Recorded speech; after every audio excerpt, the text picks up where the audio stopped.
Okay, so the first thing that we need to do is go to bricklink.com. We can go over to our user image, scroll down to My Wanted Lists, and once that page loads, we can select the wanted list that we want to download the XML for. I'm going to take it from my default wanted list.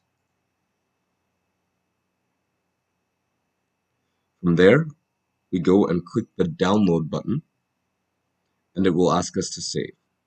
And then once we save, we can open that XML, copy it, and go over to our XML editor on MOCBoxing.com and paste it in.